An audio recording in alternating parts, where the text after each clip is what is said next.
Hello, everyone. Welcome to my channel. My name is Jules, and whenever you join me here, you are one of my treasures.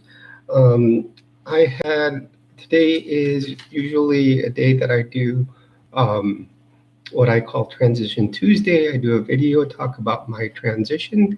Um, but today I decided to do a live stream. First of all, tomorrow I will be going out of town and probably won't be live streaming or making any video um, for about a week. So I just want to leave something here for my treasures. Also, if you want to come on and talk, I appreciate it. Everybody is welcome, especially when we have especially positive things to say. Talk to each other. Um, especially people from the LGBTQIA community or family, as I say, everyone is welcome. Um, if you notice today, if you're a regular on my channel, decided to go a little different. Decided to go. I was in a pink and purple mood today, so I did my makeup and put on my one of my other wigs here, so my hair would look a little different. Thought I'd have some fun. Like I said, I am going on vacation, so um, I'm just waiting for someone to come on, but as to start talking about some updates. Transition is going well. This will be week 15 of my transition. Uh, and what I am seeing are some very, very good points in the progress.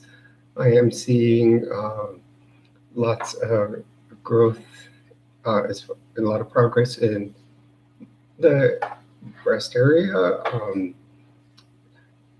As one can see, I am wearing a little bit of a push-up bra. Um, oh, that's okay, Lena. I had to erase that one because it didn't want to open for me on my end, so that's okay. Uh, so, as I was saying, today I'm here. It's usually my Transition Tuesday videos I do on Tuesday. Uh, just kind of giving a few updates on my transition. As always, like I've said, you'll like it. Thank you. Like I said, I would go purple and pink today. I found some purple eyeliner in my makeup box, or it was like an inked eyeshadow. I love it. So I did purple eyeliner with pink eyeshadow. And then even my hoop earrings, I had pink and purple ones. So everything's like matching. Um, so as far as updates on my transition this week, really the most progress I'm starting to see um, is some fat redistribution. Um, I also like I said, I'm getting definitely more progress in the breast area, which is nice to see, but it can be painful as they're growing. They're very tender. So just actually for the first time the other day, just a little bit ago, I bumped into a wall, and it was it, it hurt a little bit. Um, but you got to watch out for those things. Um, and then my skin continues to stay nice and soft. That's one of the very first effects you feel from the HRT, from your hormone therapy. Um, Also, like I said, I'm starting to see some fat redistribution, starting to get more of an hourglass shape. Excuse me. I need to, hopefully I can get back running now that um, have gotten over COVID and and um, and shed some of this weight off. I don't I don't know if it's part of the HRT that's been causing some weight gain or what. But I have definitely seen some redistribution of the fat. Um, Getting more of an hourglass figure, like I said. I know some of it's obviously moving upward too. My face has taken a little bit of a different shape, I am noticing. Um, and then other things are, uh, things that, you know, you slowly notice. The other day, one thing I was noticing last night as I finished and I was taking off my makeup, even when I'm starting to take off my makeup, I am starting to notice that even without it and just being myself, oh, uh, this is myself, I'm sorry, but being my dead self. So, so even in guy mode, I look more feminine. So obviously hormones are starting to do their thing. I'm really, really happy where progress is. Um, I know I just cut about 3 inches off my regular hair, but um, it has more of a feminine cut to it. Because it was down almost to the bottom of my neck, for as long as my blonde wig. So, um, you know, it's shorter. It's up to the top of my neck, almost like I don't want to say bob because that would be an exaggeration. Um, so, uh, and um, other things. Anything you want to talk about, Lena? I kind of wanted to. Hopefully, some of my viewers, when so that come on or watch this as a video. Today, I kind of wanted to bring up a topic. You know, for when you begin your transition, um, many people always wonder about uh, how things can be, how one can transition, um, start transitioning um, without hormones. There are many supplements, many foods we can eat um, that will help us. Um, start transitioning. I can say that I know I've done a video on this before. Um, when I moved out here and before I had my appointment with my doc to get my hormones, I started doing a lot of things to feminize myself. Um, I started. One thing I did is I had money and I went down. There's a mani pedi place. I got a mani pedi. I got my nails done. I did do them clear.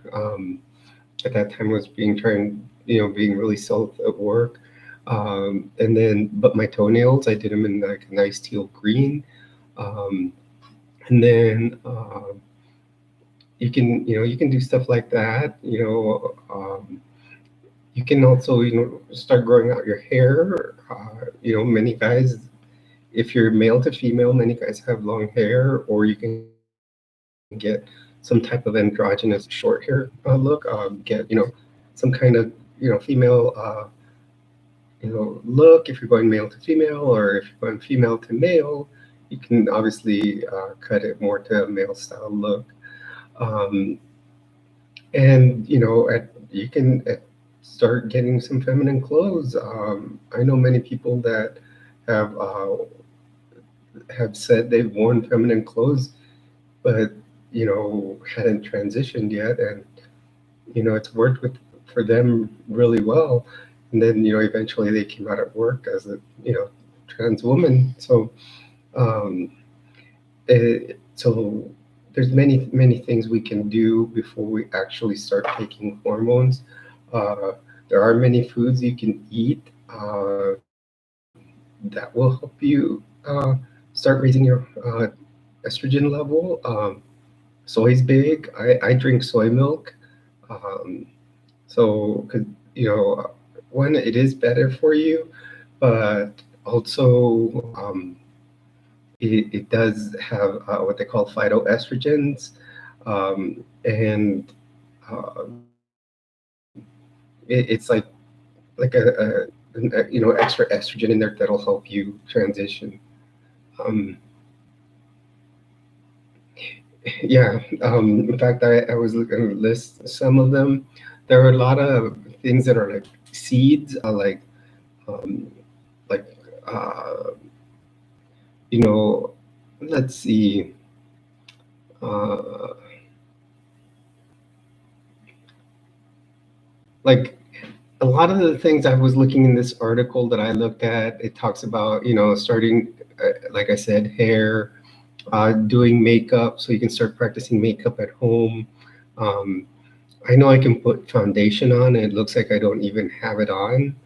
And you can put a light color shade of pink lipstick, like what I have on right now. And some people may not even notice that. Um, I mean, you can do, some very stealthy makeup. Like I said, wardrobe. So, your clothing can change. You can, before it was very stereotypical for men to wear, darker colors and blue, and then females would always be associated with pink. Well, nowadays it's not. So, you can start, getting some more feminine clothes, or if you're female to male, you can get some, male clothing. Um, Prosthetics, you can get breastplates. That's one of the first things I got. I got like a breast, um, like a bra that has breast forms in it, and they were like C cups. Um, I'm almost, I'm surprised at how quick, but I'm probably going to catch up to those pretty soon. My goal is probably to make a D cup. I want to be like a 38D once I fully transition. Um, Other prosthetics you can get like hip pads. I have a pair, and it, it's shaped like boxer shorts, but you put pads in it and makes your butt look fuller. So I wear that sometimes when I go out. So it looks like I have more there. Although a lot of fat will distribute down that direction eventually. Um, and when you start feeling comfortable enough, start using, the opposite gender's bathroom. Of course, just be careful. A lot of states are making this illegal. Um, some people will clock you in there and, call security, the police, whatever. So just be careful when you do that. Then you can start off by starting to do your legal name change. When I moved here to New Mexico, one of the big things I wanted to do is change the gender marker on my ID. And there were three gender markers you could have on there. It was either male, female, or an X. When I looked at the laws of New Mexico, it said that you could, tell them to change your gender marker. And when I told the lady, she's all, "Oh no, your ID from Florida says you're a male. So therefore I have to put male on there." So um, was kind of a bummer. I still do need to go do what they're calling the real ID. It has to be done by 2025, where you have all this different, like you have to show your official birth certificate and everything. It's something new that TSA is going to use. So once I do all that, maybe I can get my birth certificate gender change by the time I go to the DMV. Um, and then there's a lot of herbal remedies you can use to help. You can do, let's see,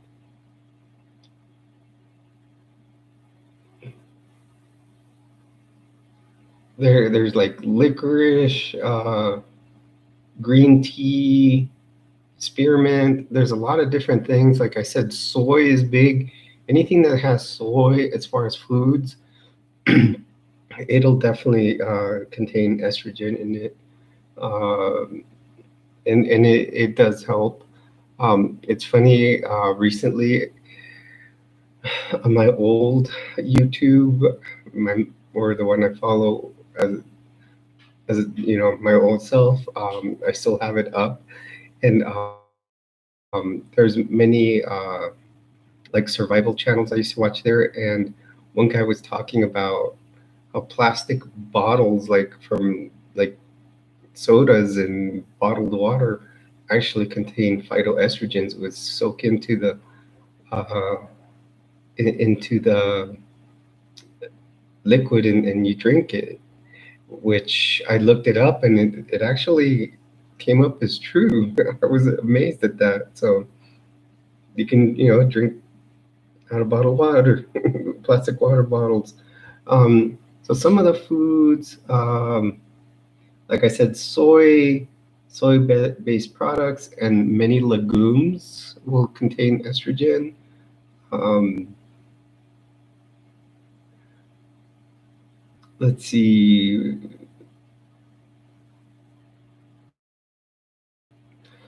The hops in beer actually contain it.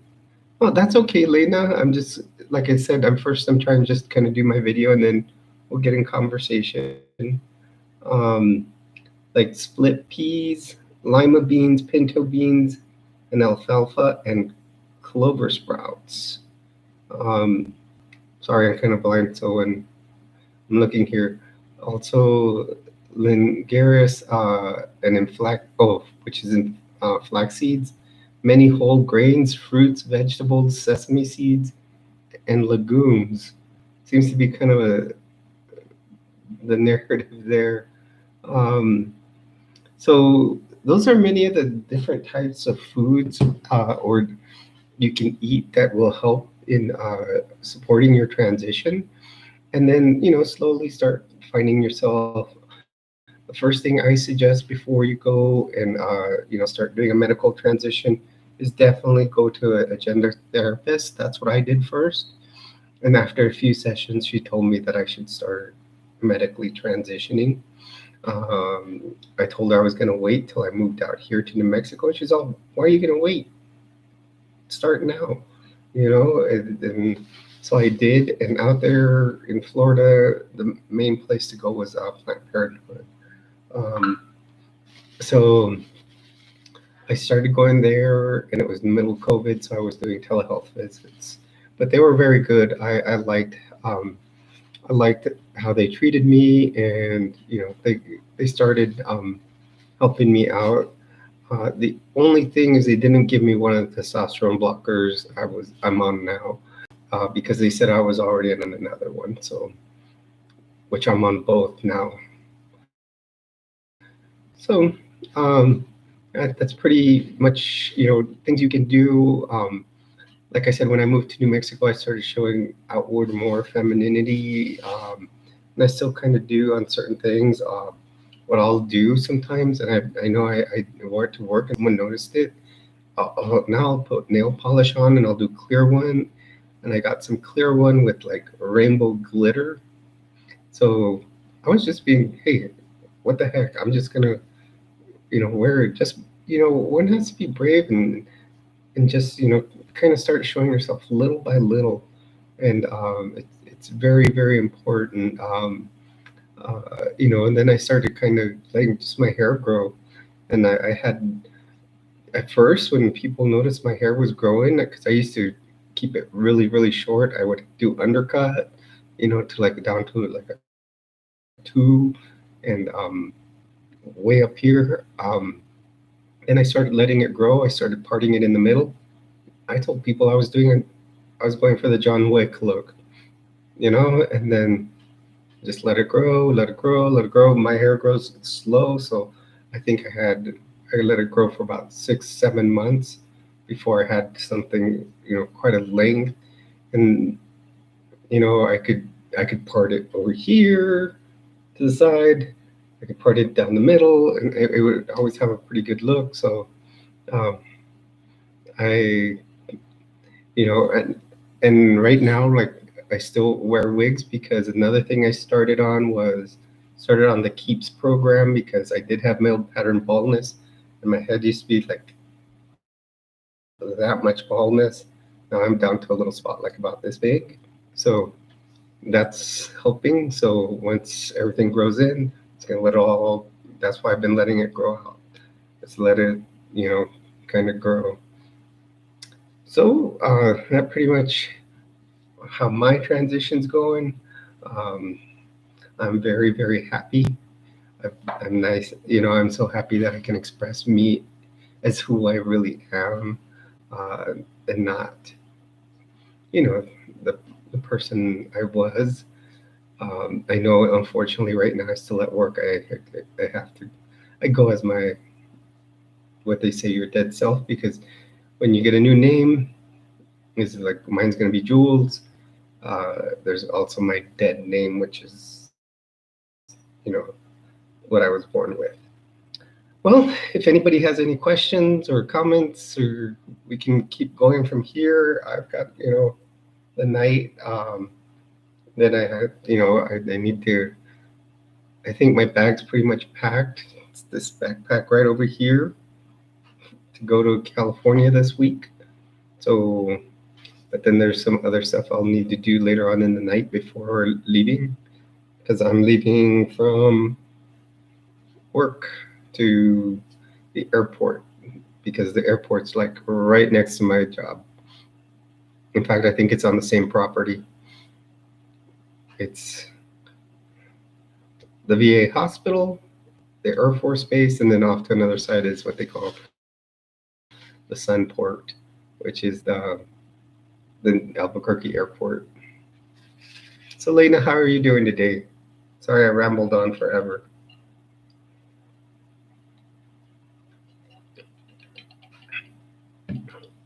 I guess I'm good at that.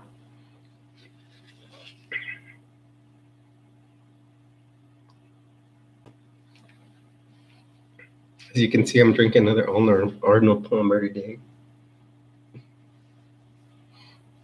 It looks like there might be someone else in here. Hello, welcome to the stream. You're on with Jules and my friend Lena here. That it's a big supporter.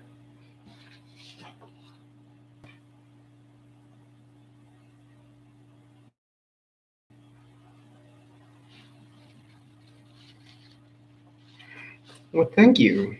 Yeah, I enjoy this channel because I get to, kind of voice what I feel, and and you know Tuesdays, like I said, I call it Transition Tuesday because I kind of get to update my listeners on when how my transition is going, and and I also like to today. It's nice to do a live Transition Tuesday, because if people come on, they can talk about their transition if they are transitioning. If not, we talk about life in general. That's what this whole this channel's about. We can talk about any topic. I just, like I tell people, let's try to keep it civil. If let's just be constructive, not destructive and putting people down. Um,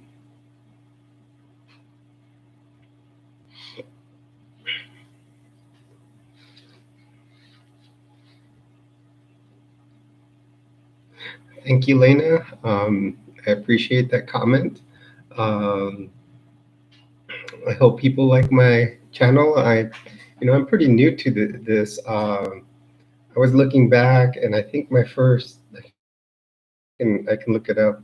My first video was back in 2022, but I think I only did one or two videos that year. And then 23, I did another one. Uh, That's okay. Don't worry. My Wi-Fi does that at times. In 2023, I know I did one right at the beginning of the year. Um, I called it 2023 New Me because that's when I really decided to come out as trans. See, right there, my Wi-Fi got slow. Um, it came out. That's when I came out as trans. So I started doing videos, as me. And I did a few videos back then, talk about being an amateur at makeup. I was a real big amateur. Um, Also, you know, I I, I still lived with someone else, and of course, they didn't appreciate me cross dressing and stuff. So um, they, I was always very nervous when I did my makeup, and I couldn't do a very good job of it. Now I've gotten better. I can take my time with it, um, and it's just improved. I think I've gotten good muscle memory now from how to do it.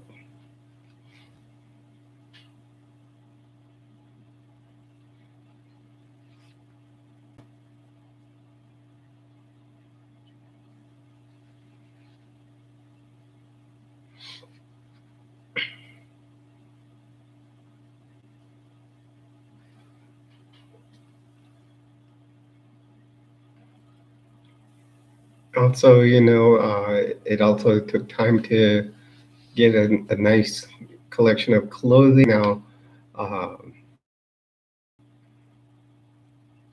I think in the past year or so, my collection of clothing has grown, although I still want more. I guess, I find it awesome how, as a woman, there's so much more you can buy and so much more variety. Um, the guy was just, oh, I'll get more t-shirts, some jeans, shorts. But no, now I can look at dresses, skirts. I love long skirts. Um, and then when you look at accessories like jewelry, or you get your makeup. Um,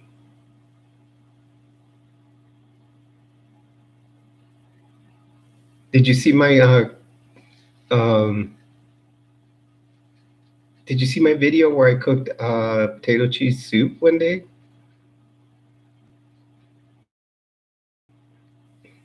I like doing video tips on recipes. Um, Actually, I'm gonna tell you something, and I don't know if I've said it on my channel before. Um, if I wouldn't have become a nurse, I probably would have become a chef. I enjoy cooking so much. When I used to come,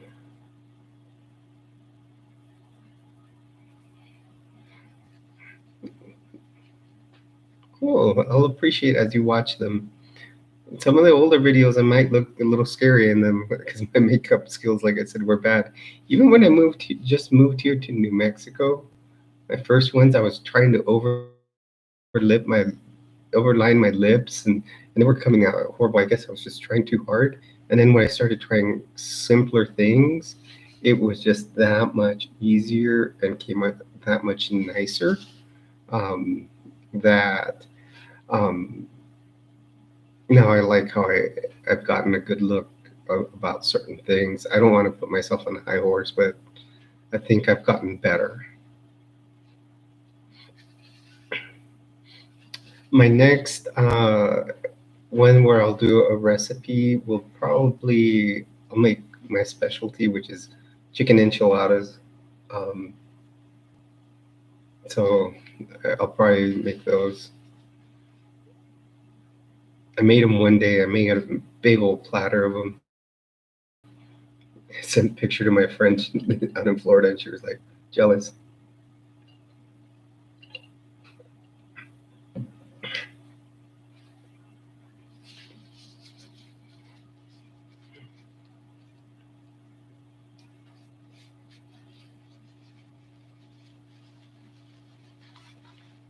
was kind of upset that my other stream didn't open up because I was wondering if more people saw that stream um, ad and then might have been on that one. But hopefully more people will come in here because this will be, I probably won't be streaming or doing videos for about a week. So it'll, it'll kind of, I don't know how my viewers are going to feel about that. I hope I don't lose subscribers because of it. I know we're at that 102 mark. Actually, we were at 103 this morning, and then all of a sudden, it's weird because I think there's one person out there, and what they do is they'll subscribe and then unsubscribe for some reason. I think they do it consistently. I don't know if they do it just to mess with my numbers or what.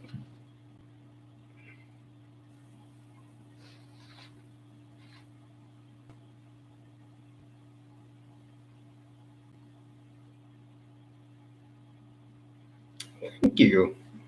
Yeah, I know since I started transitioning, definitely at that time, my makeup was better. And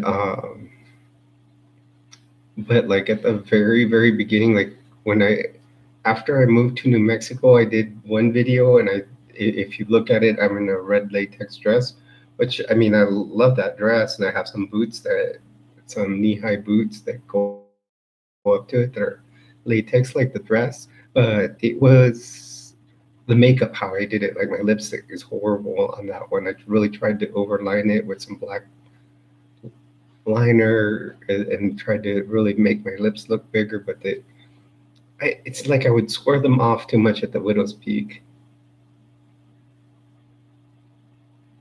That's cool. That's cool.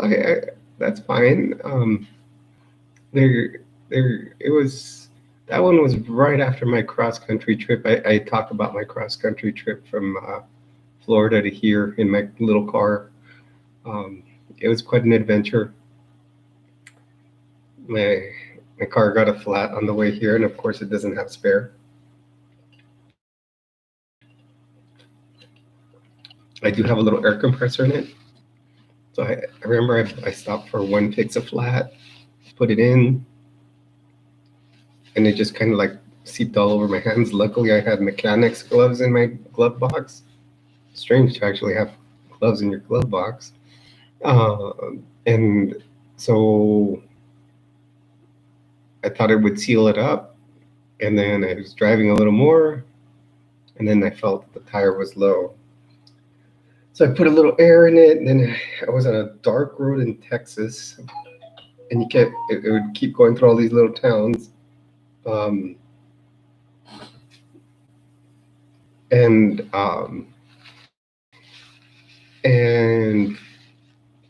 what happened is I finally came about one that would tell me that a little town that had another gas station, and I just stopped and got another fix-a-flat, a generic one, not the brand name. I put that in, and sure enough, that one worked. And it worked for a couple of months actually, and all of a sudden my tire's been going flat again. So I put in another one, and it started going flat again after about a month or so. But when I get back from California, I'll probably have to buy new tires. I already know what I want. Last time I bought, which is kind of weird because I bought 2 new front tires last time. I bought something inexpensive to save money, and what I found is that the ones that keep getting flats are the brand new ones, and the old ones that came with the car on the back have never gotten a flat or lost air.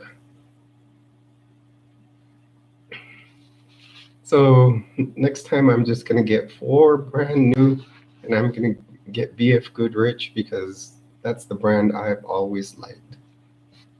My trucks have always had BF Goodrich all-terrain tires, and they've lasted through everything. They've lasted a long time. And I'm gonna buy them at Discount Tire because those places will fix any flat, even if you didn't buy it there. I don't want to sound like I'm sponsored, but it's just from experience.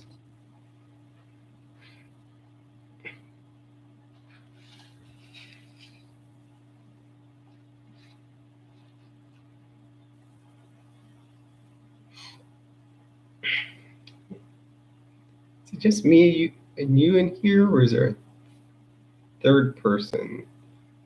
Shows like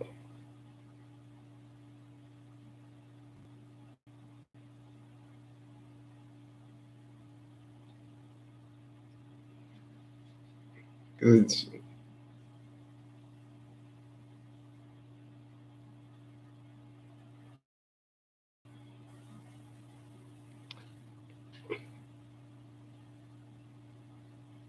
yeah, and I can look at who's listed in here as participants, but it only lists me and you.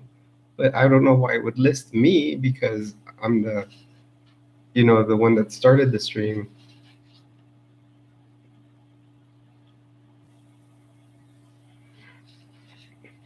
Not unless they're keeping themselves stealth. Um, don't want themselves known.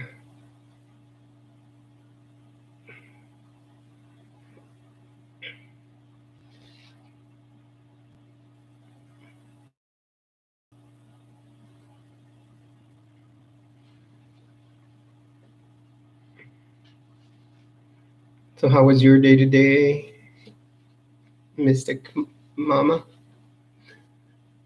So Lena, do you have kids due to the Mystic Mama, or is it just your nickname?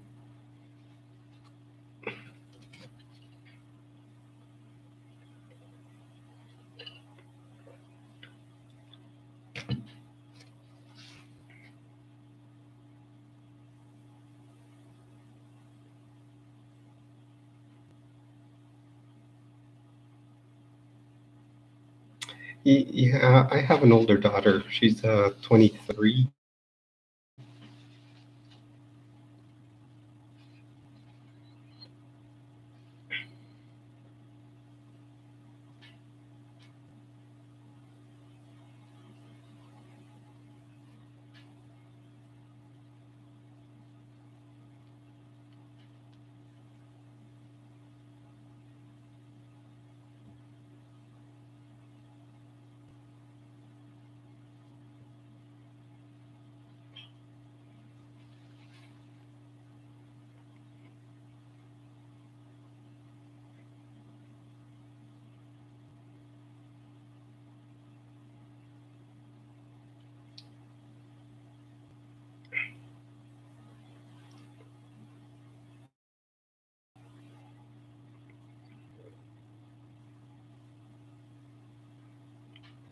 I don't know. Maybe I'm gonna have to continue doing my streams to that StreamYard. It seems more people were in that last time.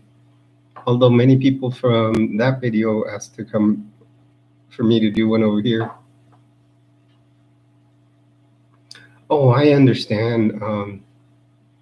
I yeah, I understand about not wanting to share too much. That's why I'm kind of vague about. I don't give like exact locations, like where I live or whatever.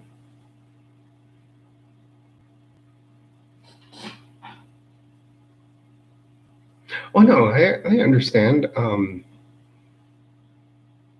I've had people, try to get my address, and I've been hacked as far as my bank account before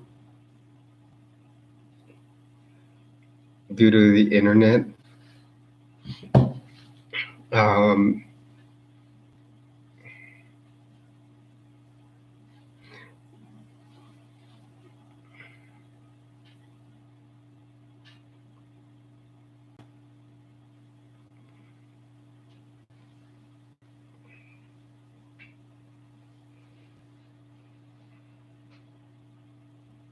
I'm most definitely excited. You know what's the first thing I do when I land in California?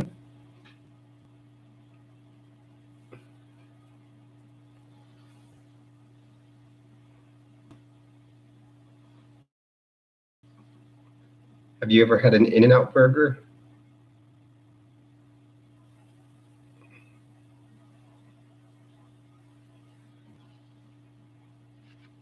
First place I go, it's probably the best fast food burger you will ever have. In fact, even Gordon Ramsay would agree.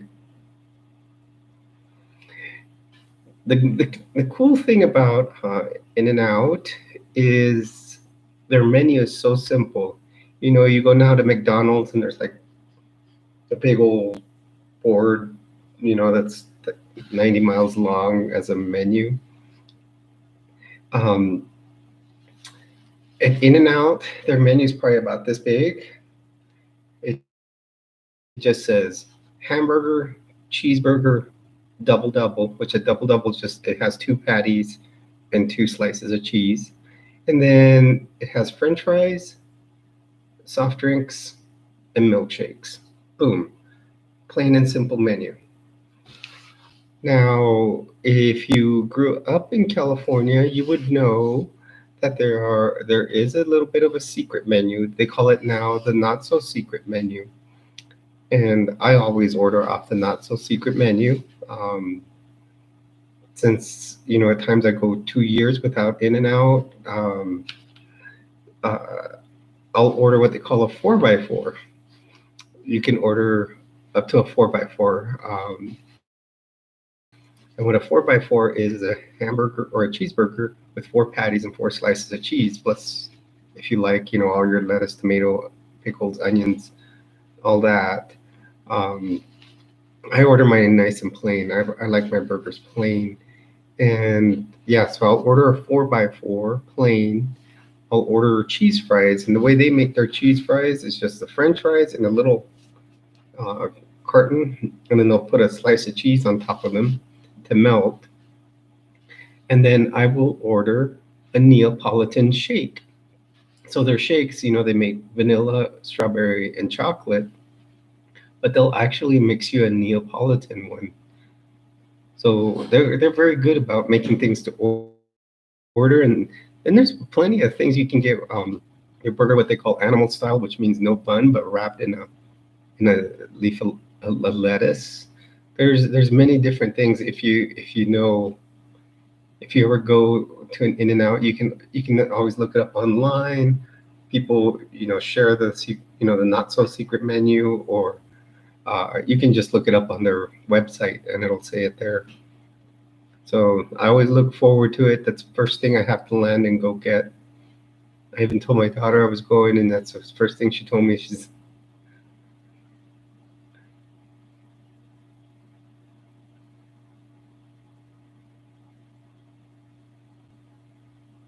I, but when you have an In-N-Out burger, you would know it is the best. I mean, it's one of those things you can argue with people, because many people, like I know people that are from Texas and they have them in this area, or the Whataburgers, and people from there will say Whataburger is the best. Um, I know every time I go and I ask for In-N-Out, my sister always wants to take me to Five Guys. I'm like, I don't want to go to Five Guys. We had those in Florida. We have them here in New Mexico. I'm like, Five Guys is everywhere. I'm like, I want In-N-Out. And in fact, the good thing though is in 2 years we will have an In-N-Out here in Albuquerque. So I'm ready. I can have it every week.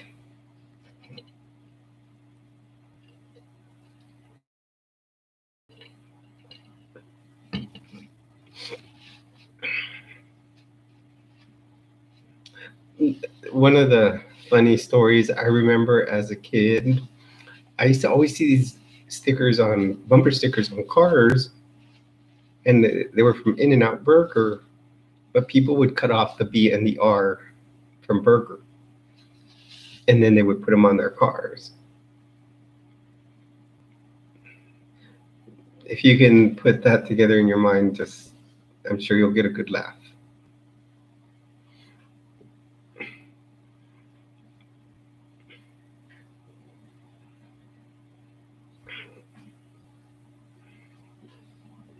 And then came Carl's Jr., and then they had to compete with that, and then they you got it. Yep, people used to drive around with that all over on their car. And then Carl's Jr. eventually came out with a bumper sticker that said "Eat meat." So I remember being at a Carl's Jr. one time, and one of the guys explaining it to that's my phone reminding me to check into my flight for tomorrow, which I'll do after the live stream. So it used to say "eat meat," but he said, "No, what you need to do is cut off the A and the T." So, other places were competing with In-N-Out for that. But nobody will ever beat their burgers. Their burgers are excellent.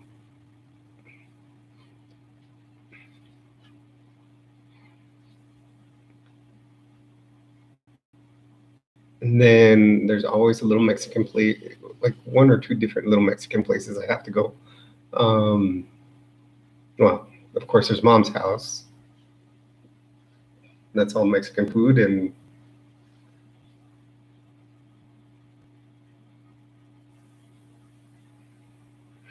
well, the thing is, that's just an alarm telling me to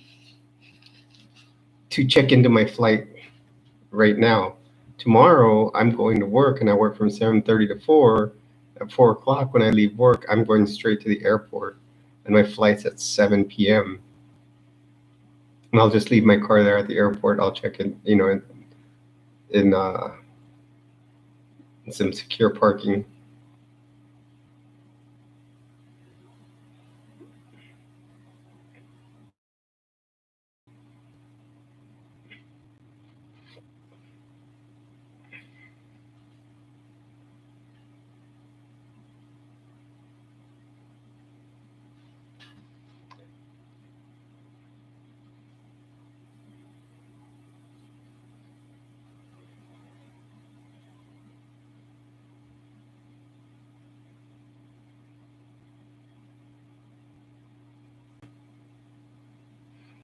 Well, after this, I may do, one of my videos. Just make sure people kind of know what I'll be gone.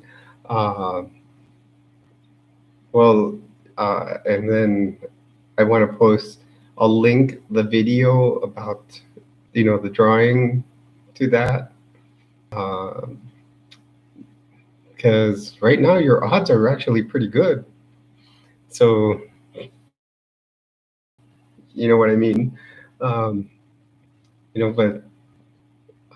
it's just my way of thanking people for joining here.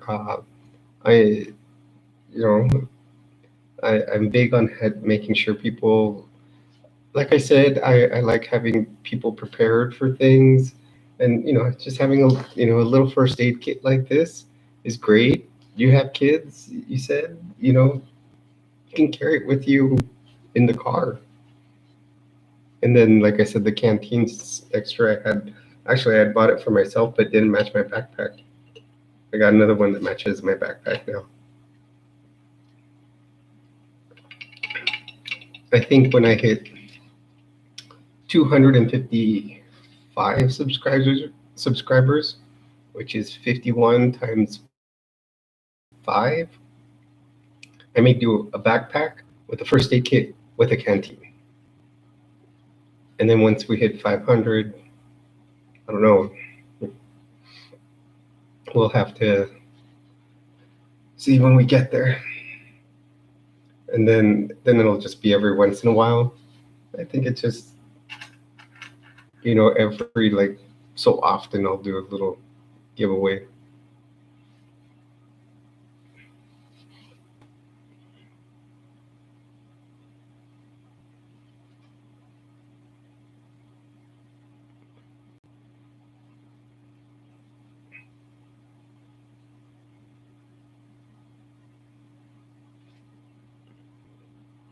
I'm gonna try to start doing like my live streams will be regularly now on Saturdays at the 1 o'clock Mountain Time, and which is 3 p.m. Eastern.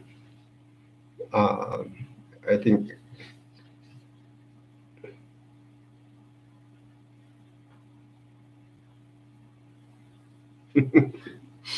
Yeah, I actually I took this steno pad and I'm putting the names of the entries on here, and trust me, hey, so far it's only your name on there. Like I said, they have to leave a comment on that video so I can at least have their screen name and put it in the hat.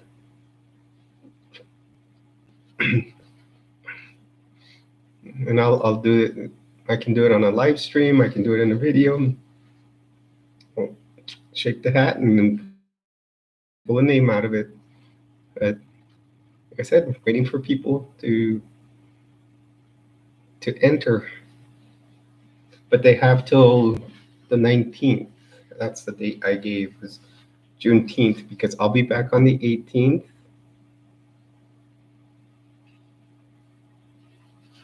I'll be back on the 18th, and the 19th is when I'll stop it, the entries, and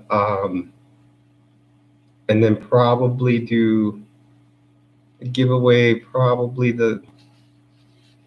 either that Saturday, maybe on the live stream, or the next Saturday. I remember that's how I did it last time. I did it.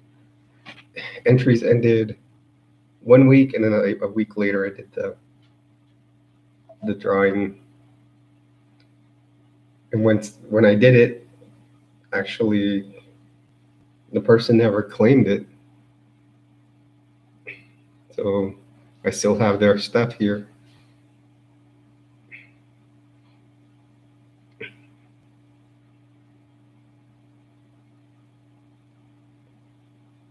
Oh, I know.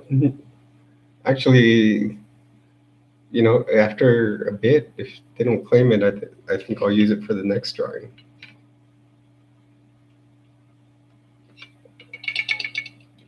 I have to start putting that in the rules that, you have a certain amount of time to claim it.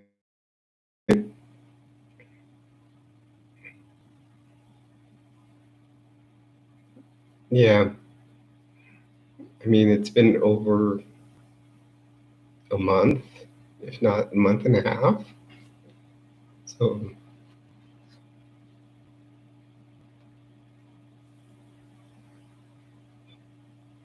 can't wait till my actual hair is this long. Of course, at work, then I'll have to wear it in a ponytail.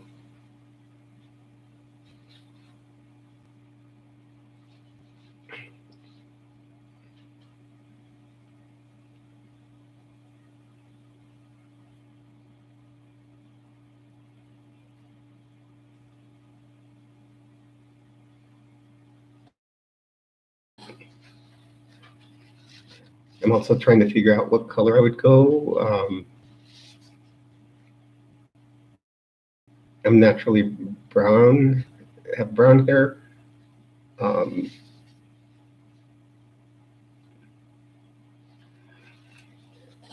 Yeah, I kind of like, I like this length.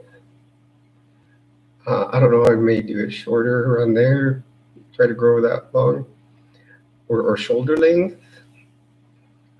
But I like how my blonde one is. I have a black wig that's all black, and it's shoulder length and looks pretty good.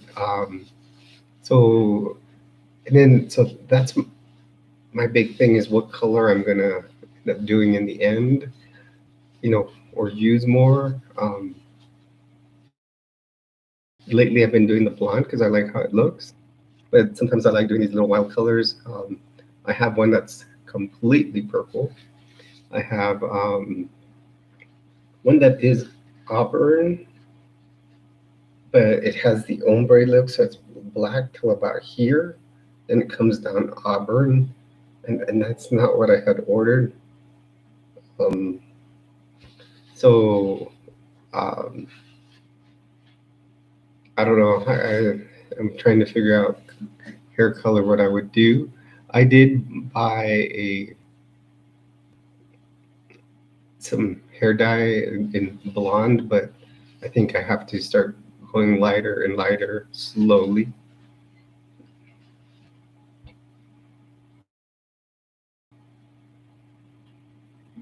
And once I totally feminized, I think I would do some uh, other colors. I don't know, like I kind of do like the purple.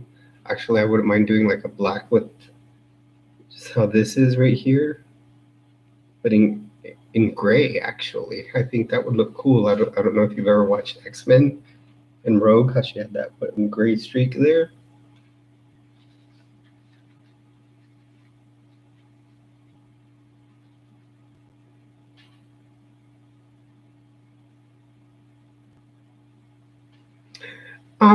One. So here's it. I'll answer this straightforward. That's the big thing. I'm on my channel. I'll be straightforward with, any questions. No, it's not personal. My thing is, I would probably um, maybe kind of both. But if my hair grew this long and this thick, which I noticed it has been getting thicker since I've started doing like the Keeps program, which is Rogaine and finasteride. Um, I I would probably grow it this long, and but if I ever wanted to do something different, I would just put it up in a bun, and you know, and say I wanted to wear it these colors, I would just put it up in a bun and wear this wig. I mean, it's kind of fun to do both. Um, my hair was just my regular hair was like down to here, just till like Friday. I went and got a haircut. And no, nothing's that personal. I mean, it's just about my hair. Um, like I said, the only thing I'm waiting for right now is to fill in that last little bit of a bald spot, and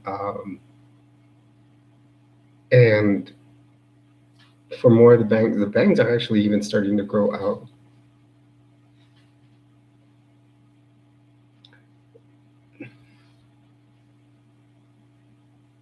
Really, I never thought of myself as a fashion woman. Um, you can ask any question. I, I, I'm at liberty to answer it. People have asked me like what surgeries I want to do first, and I'm open here. You know,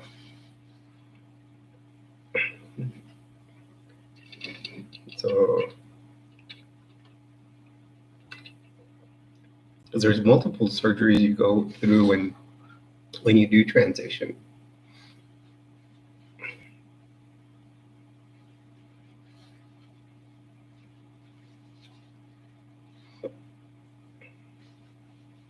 Many people like to go top to bottom. I think I'm going to go from bottom to top.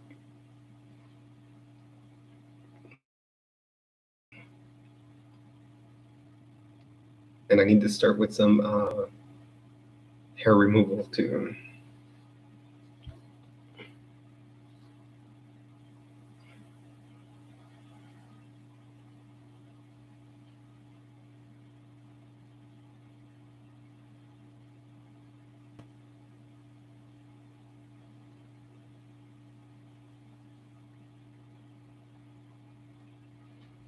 And it's fashion, how you say fashion. I just try different styles. You know, I do casual stuff like this. This is like a little what they call a skater dress. But some days I don't mind doing something kind of exaggerated. Like I said, I have the red latex dress. I have like this one gold tank top. Um, I also have one that's, some that are lacy on the sleeve, like one that's lace, black lace all down the sleeves. The middle is like faux leather. I I'll try anything. I'm open game. Then I'll wear casual dresses. You saw a black one that I wear sometimes. If you watch the live stream, the first live stream Cola Berry and I did together, I was wearing a nice teal dress. I'm like open to anything. I have a lot of like tank tops for running or like sports camis because when you're running, I like to have them tight, if you know what I mean, so they don't bounce around. I mean, even though they're small, they still kind of hurt.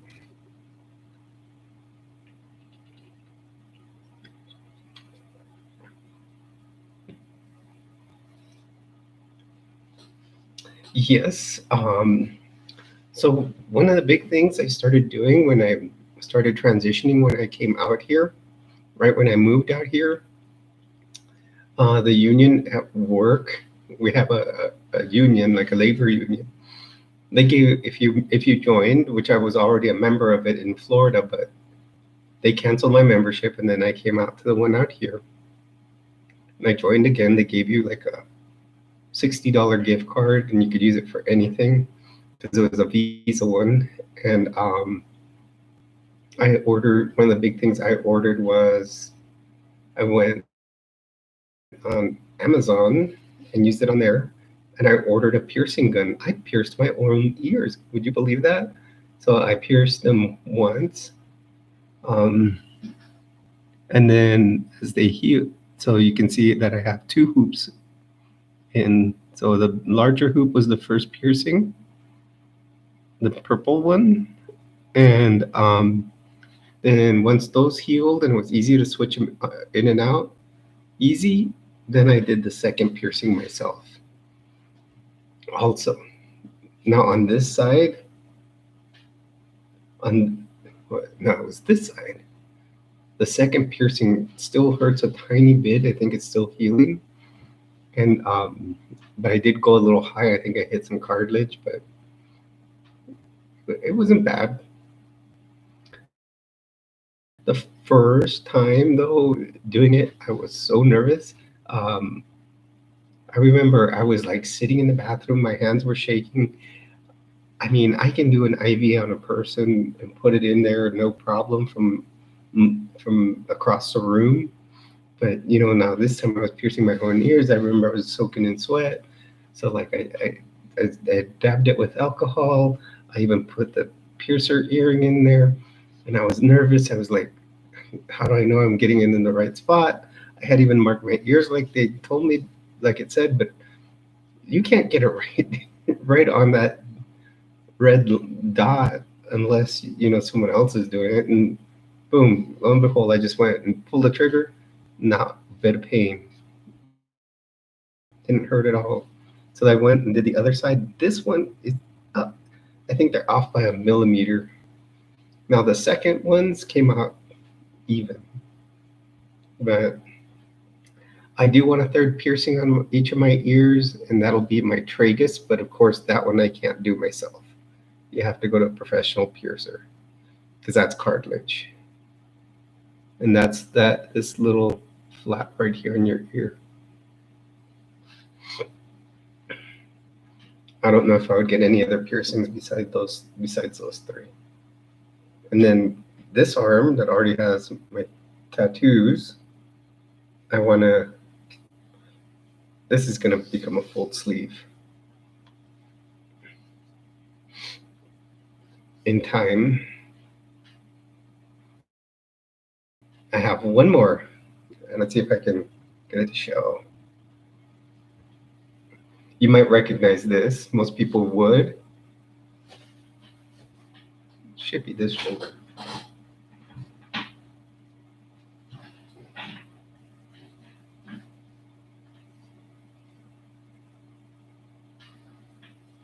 Did you see it?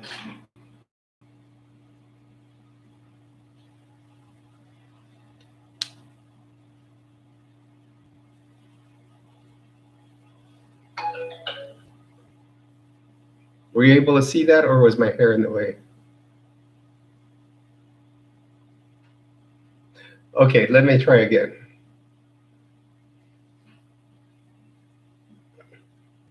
Let me get hair out of the way.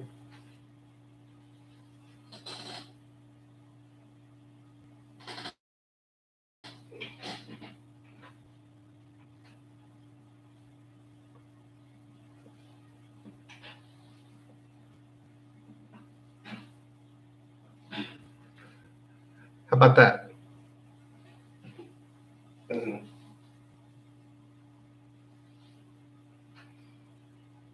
Dude, this is my...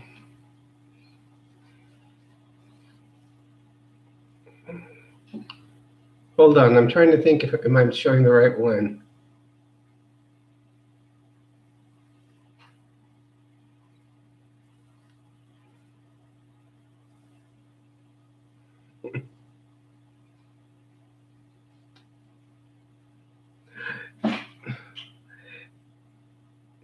Yeah, you saw some blue lines. Do you know the blue star that's on the side of every ambulance in the United States?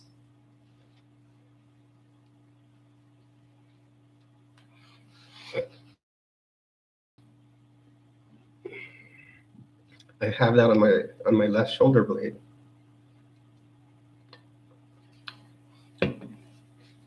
I do need it. I need it touched up because the staff with the snake used to be in gold or in like a yellow color, but that's faded, and the blue has faded somewhat.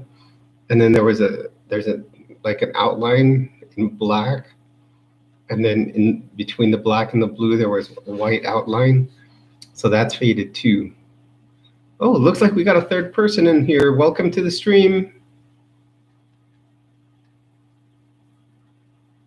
Let's see, who do we...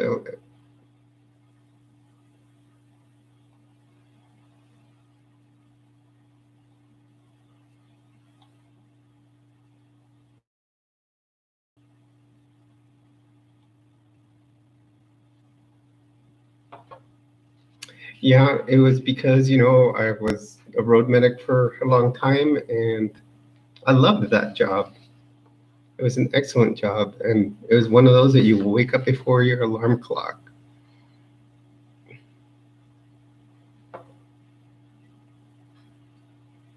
Hello, welcome to the stream. Feel free to, we're just talking life in general here.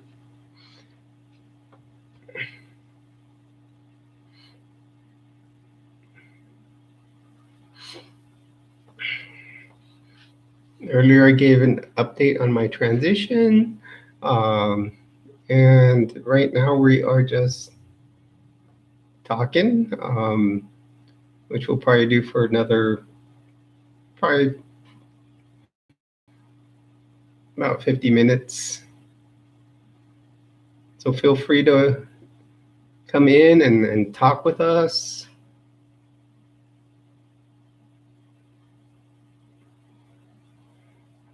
My mystic friend is always a great one to talk to here.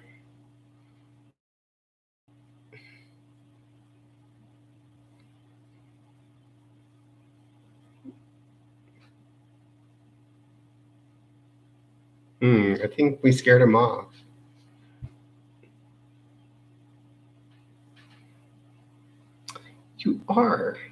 You're in all of my streams, you know, and we always got a good conversation going. I don't know.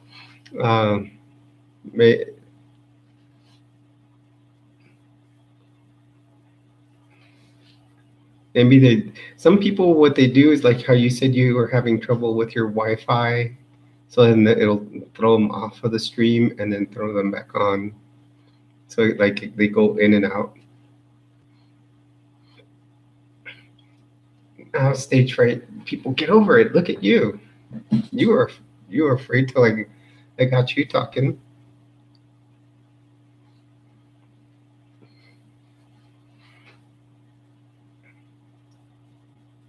Yeah, there's a lot of lives that I like to watch.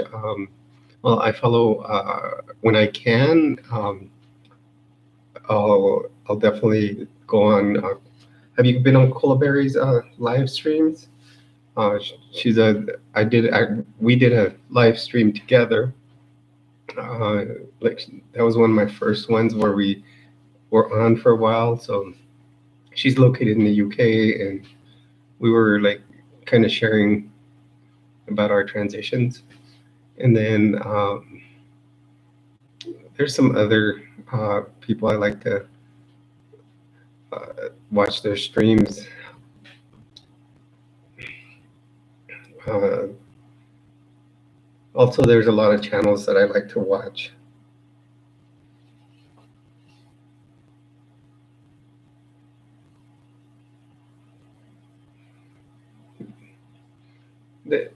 Lately there's one channel I've liked to watch. Well, I believe we talked about it yesterday. We talked about cults to consciousness, didn't we?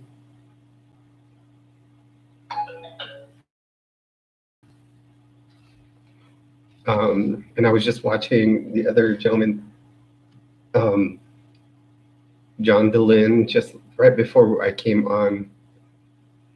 He actually, this one I caught an older episode where he interviews a couple, and they're ex-Mormons, and actually it was interesting because I had already seen their story before, and it turns out that the gentleman was also trans, or now the woman was now trans. So they had married in the Mormon temple and everything, and the husband ended up becoming another wife because he was trans. So, and they're still married. So it was an amazing story to watch. And they'll post like shorts and stuff. It's a pretty. It was an. I've been watching their shorts and their videos for a while. But John DeLynn, he's really good because he got excommunicated from the church, and but has a doctorate in psychology. So he's really broken down the church and how they use a lot of mind control tactics.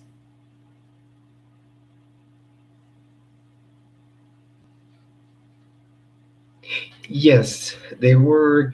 It was a young lady, blonde young lady, and the usual host, and they actually did two interviews the other night. The usual cults to consciousness young lady talked with the blonde young lady. I forgot what her name is, but she used to come out on it, escaping polygamy or escaping Mormonism. I forgot what it was. I think it was yes, Amanda.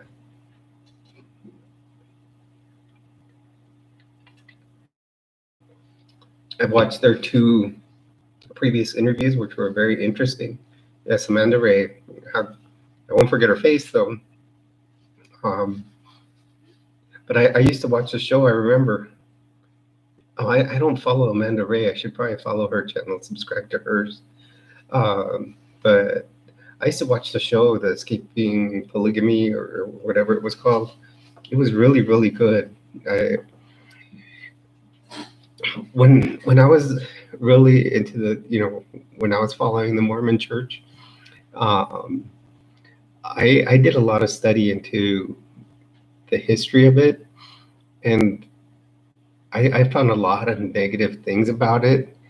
But the biggest thing when you join the church is you get what they call a testimony, and your testimony is like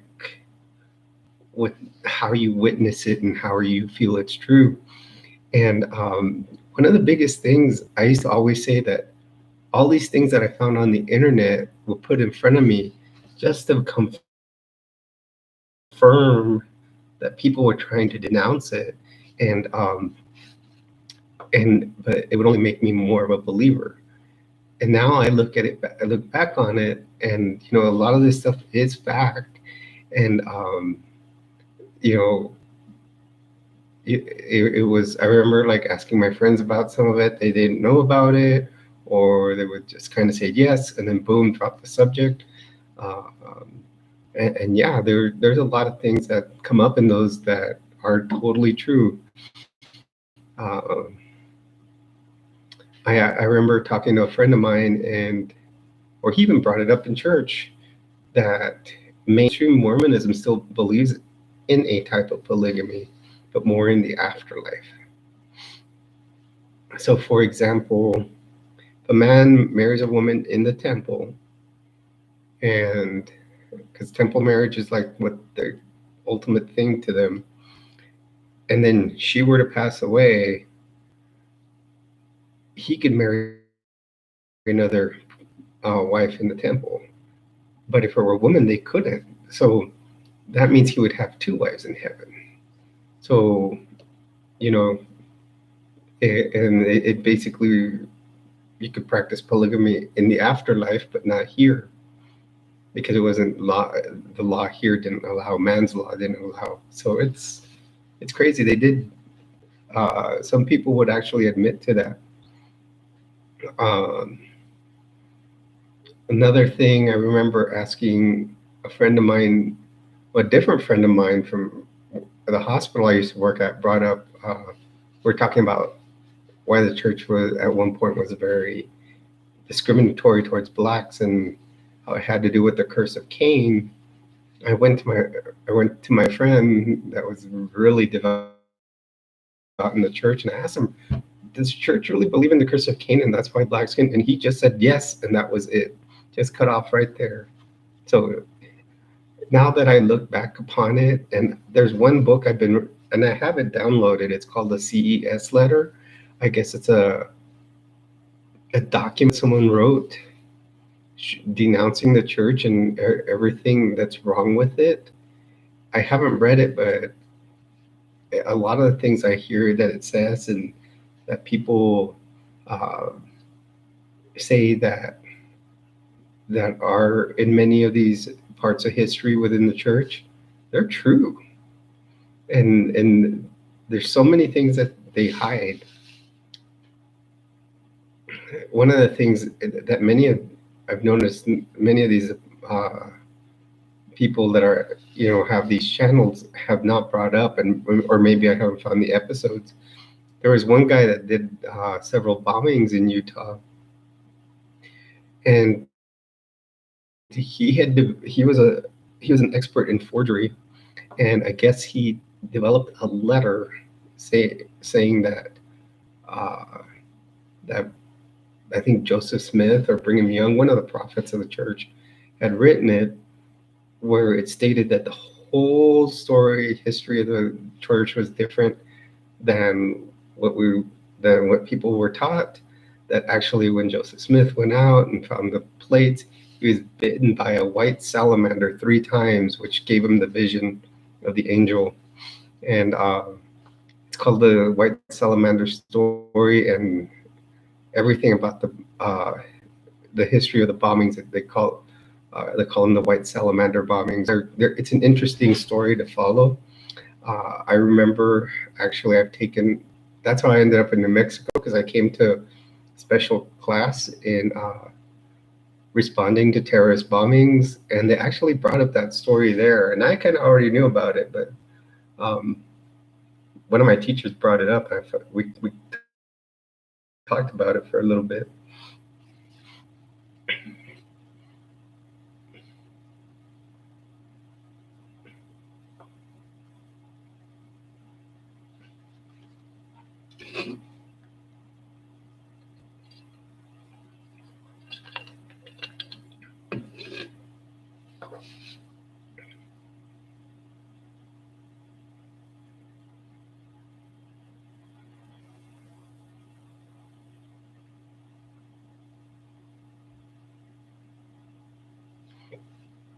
Yeah, it's an interesting. There's a lot of interesting things to learn about the church. First of all, I can tell you a lot of positives about it. They are very family oriented, very family centered. But yet, say for example, when I was a member, you go to church on Sunday, and that's 3 hours long because there's three different meetings you go to, each an hour long. Mondays, you're supposed to devote to your family, do what they call a family home evening. Wednesdays, I would have to go to church to at that time I was uh, to help with the young people, young men, because I was the president in the church for young men's presidency. Obviously, I couldn't hold that office anymore, and and so I'd have to be there a couple hours then, and then whatever campouts they did, we'd have to go on that. It was nuts how much. I can't even imagine how much time a bishop puts into it because they have to preside over everything, and whatever activities going on, they pretty much have to be there. It's a high demand religion, and everything you do, I mean, the bishops, they put in all this time in for free on top of their regular jobs. Uh, and then they're very, very, there's a lot of different things that go on that one doesn't know about. Even just when we look at, like, and you could probably look them up, but you can look them up on YouTube and look up about the temple ceremony. I remember going to it the first time, going in the temple, and it's a beautiful, beautiful building, and you go and do your ordinances, but there's one part you get to, and it feels so cultish. Even the first time you're doing it, and you're a faithful member, you're like, oh wow, this is cultish. You get in this prayer circle and repeat all these things, and it felt cultish. It was strange. I went to the temple like 3, 4 times, but they usually encourage to do like at least once a month, because you after you get your endowments and stuff done, that's why they go so much into family history.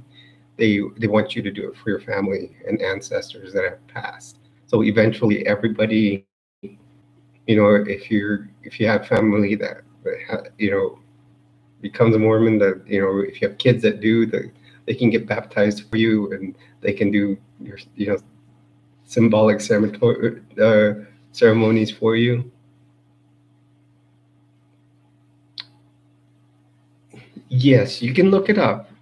There are people, and it's strange because I did see some things happen. Like, even in the church building, you're not supposed to film in the chapel.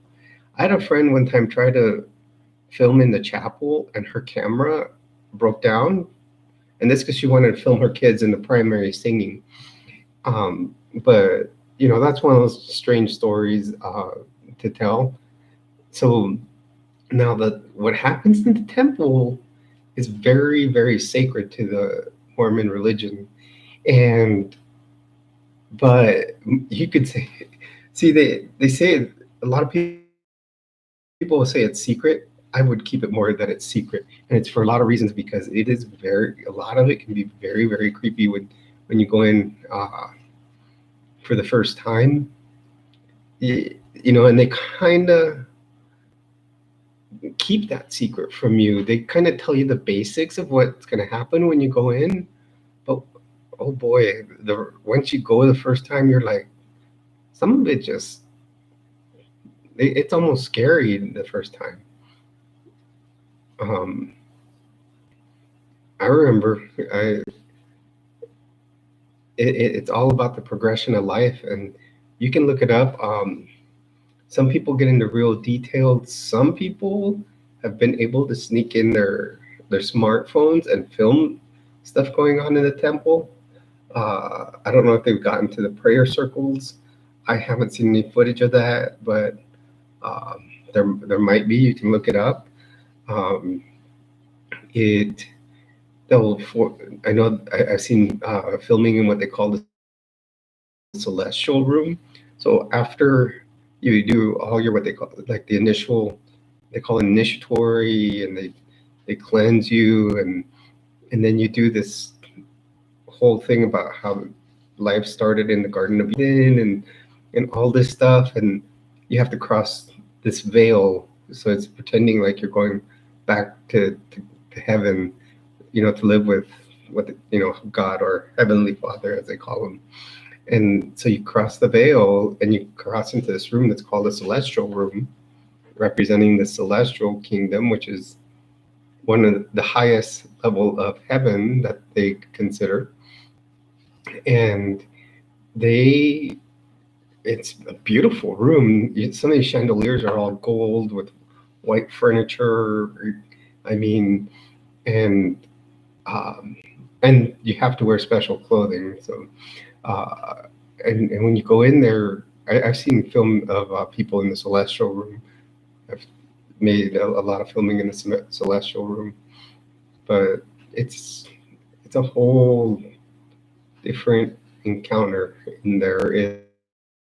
It's and they after you get your first endowment, they encourage you to go back as much as possible. Um, and after going the first time, you do have to wear special undergarments. You can look those up on YouTube. People will show what the undergarments look like. Uh, we got someone else in here. Welcome to the stream.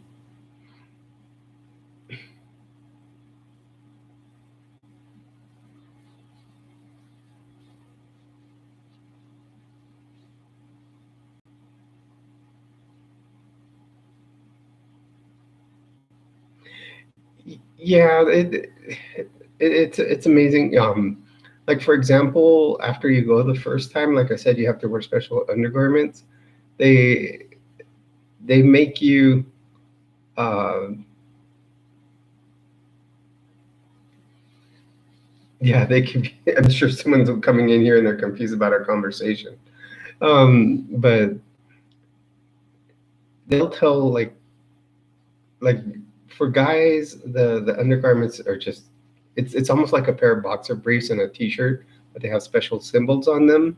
Now for women, it's like a little cami, but the sleeves come like to about here, and they'll have all the special symbols, and then it's also like almost like about the same length as the guys, almost like boxer briefs, and they have one symbol on them like the guys do, and they say that with women's, they say that you're supposed to wear those as close as you can to your body. So in other words, you're supposed to put the undergarment on first, then your bra over it.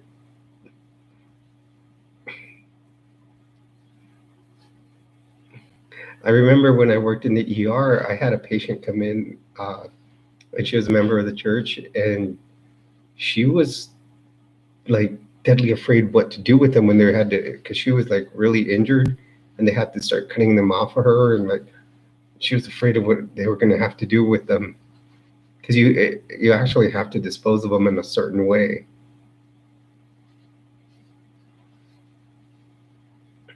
Yeah, they'll explain to you why, but technically the undergarments are supposed to be representation of the garment Adam and Eve put on after original sin, so they covered up each other, and they because they recognized that they were nude, and they're supposed to be there for protection from the outside world. Hi, Lady Sky, how's it going? We're actually having a discussion here. We kind of went in a little roundabout way. I started talking about my times in the Mormon church, and I was talking a little bit about the temple. So if you're a little confused about the topic here, because we were talking about some other YouTube channels that we watch, like if you've ever watched it, it's called Cults to Consciousness. So Lena, to get back on that, yeah, they say, it's just basically protection from the outside world, the special undergarments. So it's crazy some of the things that, having gone through it, I've learned a lot. So, Lady Sky, are you new to the channel?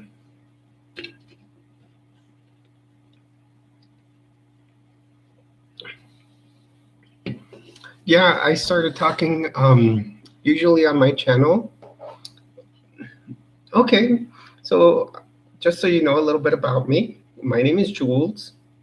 Um, and as you can see, my channel's name is Jules Treasures. And everybody that comes onto my channel, I consider you one of my treasures. So if you want to feel free to subscribe to the channel, go ahead. Also, on my channel, we talk about what I call the 5 T's. I'm sorry, going the wrong way for my camera. I am a 53-year-old transgender woman. I've been transitioning for about 3 months now. And I talk on Tuesdays, especially, I talk about the updates on my transition, which I did early in the video.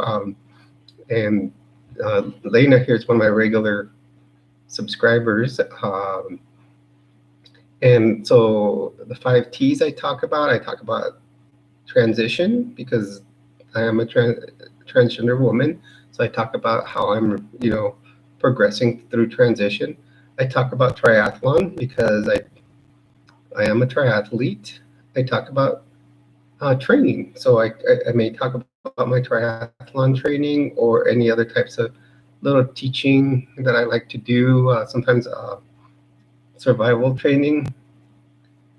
And because I have gone through a lot of disasters. I used to live in Florida, went through 6 major hurricanes. And I talk about trends like different clothing that I buy, stuff like that. And I talk about different tips that I may have for people. Or also, I will take any advice, anything you want to talk to me about the channel. Like I said at the beginning of my channel, I just kind of gave an update on my transition. I'm, what is it, 15 weeks in now, actually 4 months almost, and seeing a lot of progress. So I have, some of the things you see at first within those first 4 months. Skin softening. I'm starting to see what they call your second puberty, obviously some development. And I'm already like bigger in A cup, but not quite a B cup yet. And well, thank you. And that's the big thing about this channel. You can come in, talk about anything. I just ask people be constructive in their conversations, whether you're an ally or not. And what I always tell people, if you come in and you're not an ally, you're still helping my algorithm. And I find that nowadays there's a lot less people that judge, and I'm really liking it. Since I started transitioning, it's been fun.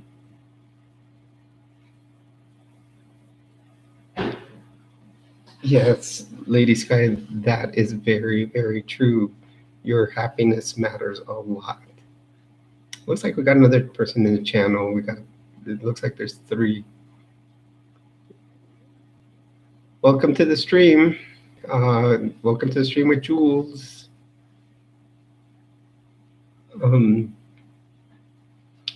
I've been very, very happy since I started transitioning.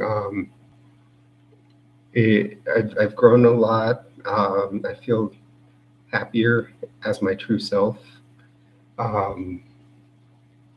It's hard. Like right now, I'm not out at work yet, so I have to go dress as my guy self to work, but I feel uncomfortable that way inside me. but that's that.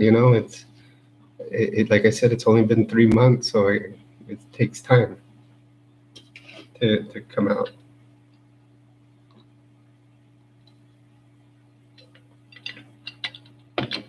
Well, good. I'm glad.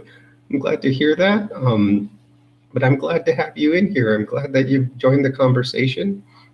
Um, like I said, Lena here is one of my regulars. Um, and there are several other people that'll join us sometimes. Sometimes I use a different platform to stream, but it will stream to YouTube. Um, but we always have good conversations. Feel free to subscribe, join other streams, or watch some of my other videos. Like I said, Tuesdays are mainly videos about updates on my transition. You like Lena was saying, she was looking at them and looking, how much progress has gone along, and it's been great.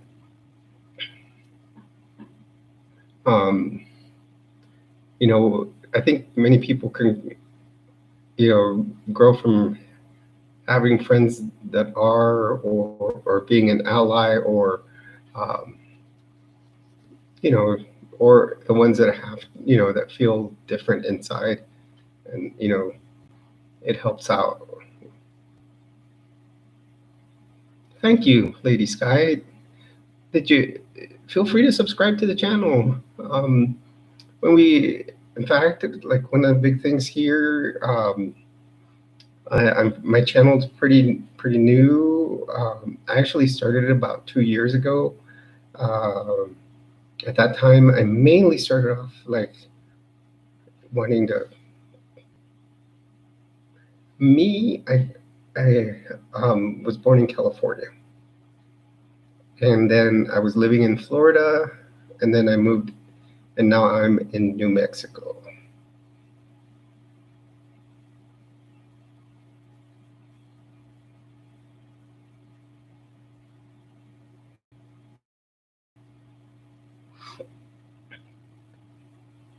Which was actually it was actually uh, a good move for me.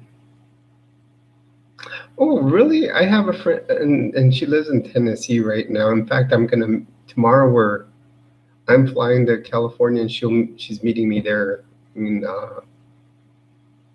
in California when we had it on Thursday. So we're going to take a little trip out to California. I still have family there, so we're gonna have some fun.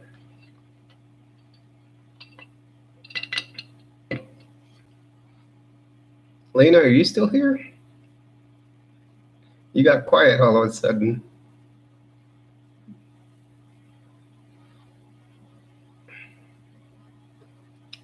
So yeah, Lady Sky, I'd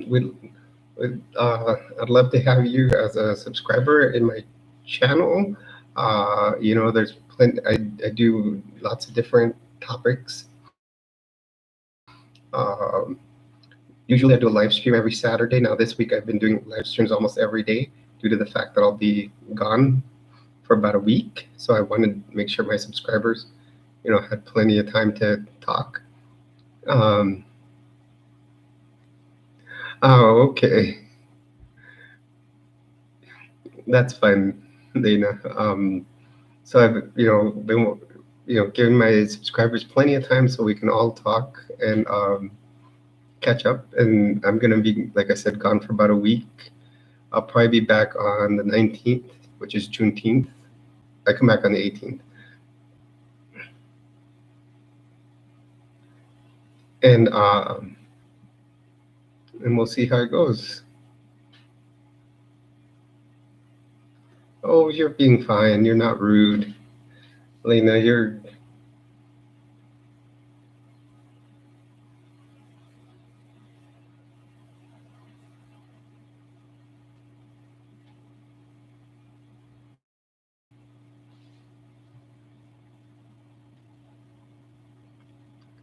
Hey, Sandy, how are you? My name's Jules. Welcome to the stream. If you're new to my channel, feel free to hit a like, subscribe, put a comment in it.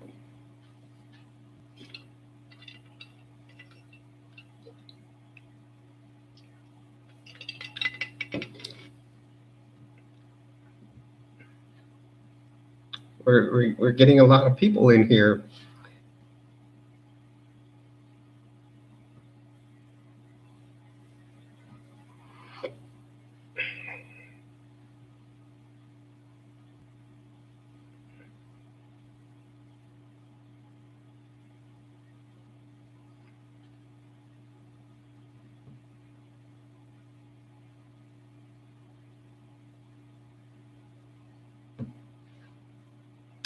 Thank you, Sandy. A lot of people keep telling me that. You know what? I did, this. I transitioned. I started transitioning about 2 years ago in Florida, or even like a year ago. And our wonderful governor over there decided to block people from prescribing them, and so um, I just I had already decided I was going to move out from Florida a long time ago. I moved out here to New Mexico, and the bonus is that they're very, very liberal here, and they really help out the LGBTQ community a lot. It's got like a 74% acceptance rate here. I was very surprised, especially when I started looking out at all the other politics. This is an open carry state, so I thought it was going to be very conservative. So next thing you know, I found out, that they're very accepting of the LGBTQIA community. So Sandy, if you're still here, can you tell me, are you a member of the family?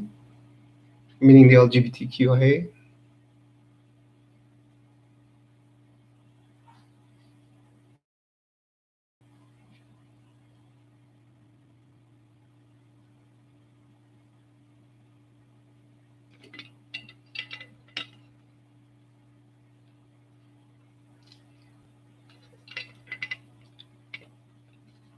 Lady Sky, are you still hearing me?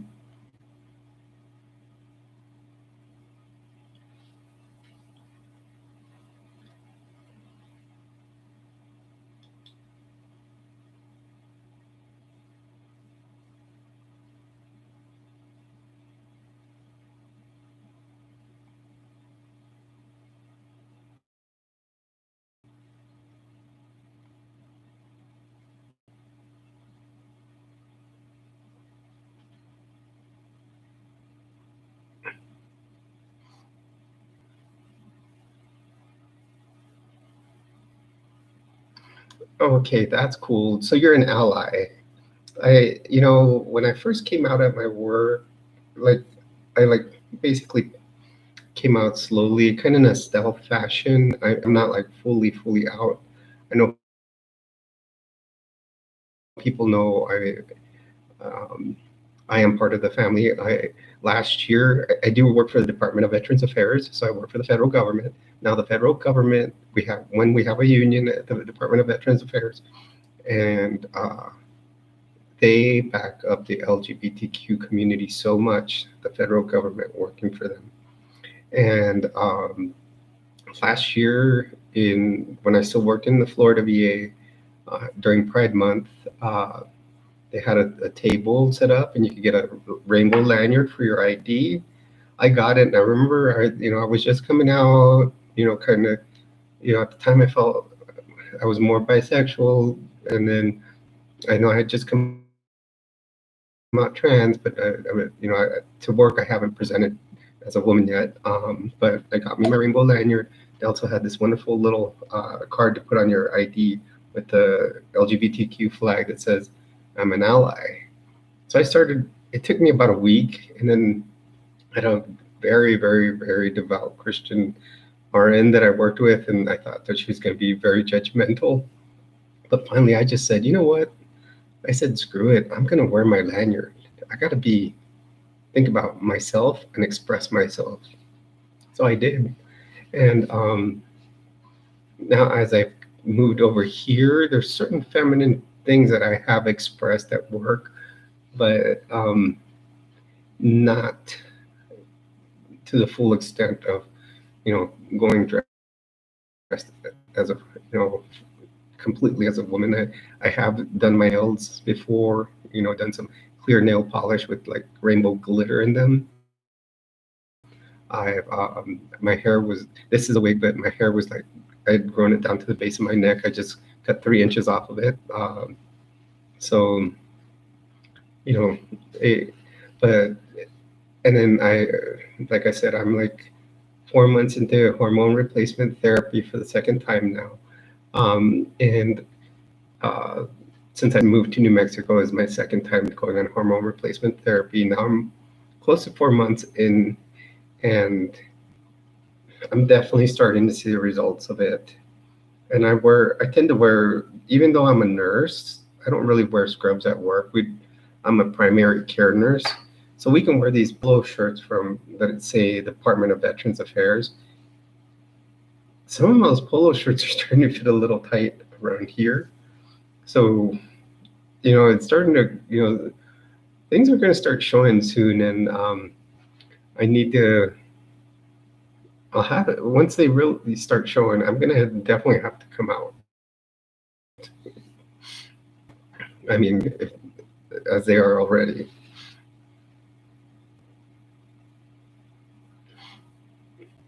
Yes, everybody should be accepted for who they are. And, you can't judge a person like they say, you can't judge a book by its cover. And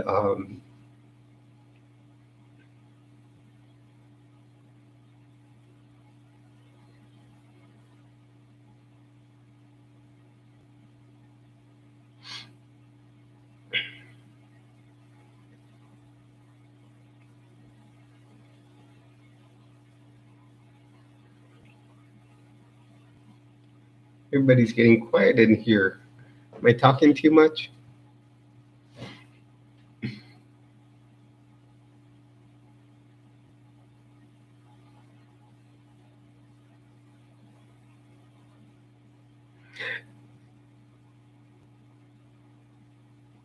Yeah, exactly. I don't try to show them off. It's just, it, and I wouldn't be one of those. Like in 4 months with HRT, I think I'm almost. It's strange, and I think I still had some residual from last time. I'm getting close to being in a B cup already, but I'm not going to be one to like, wear like a super tight shirt to show them off. I mean, I, I think naturally I'm going to end up with, some almost, if it's not a large C, probably a D. I probably won't even have to augment them. They say always just look at your family, and I probably won't have to get an augmentation. Um, so, I mean, right now, like the only thing I really ever use is one. Uh, I'll wear like a little push-up bra just to get them more in place, or I'll do the stick-on ones if I have a strapless dress. But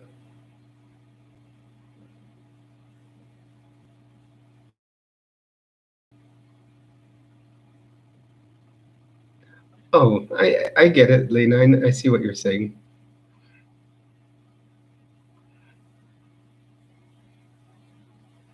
Okay, thank you, Sandy.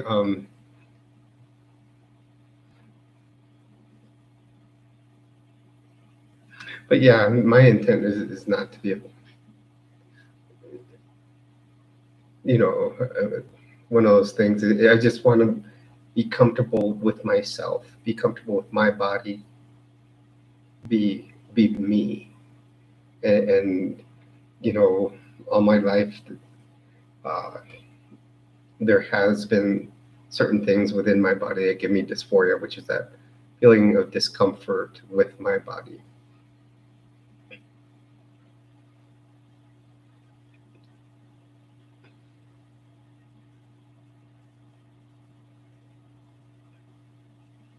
and probably those would probably be the least bit amount.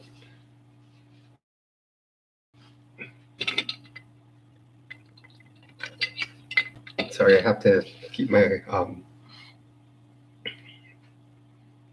throat wet because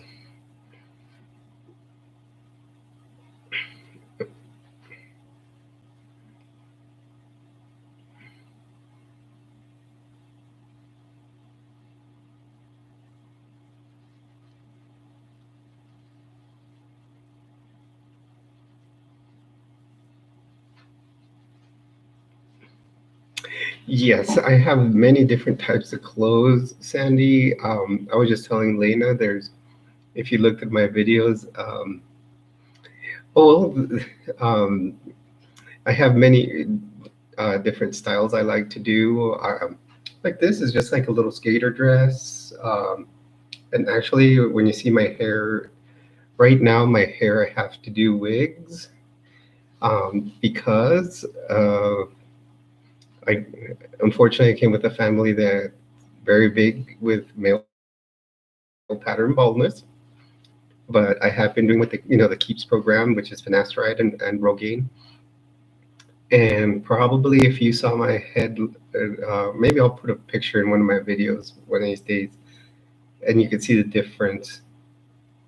I used to have a bald spot like that big on my head, like there was only like this much hair towards the bangs. Now I have a bald spot about this big left. So it's been growing back.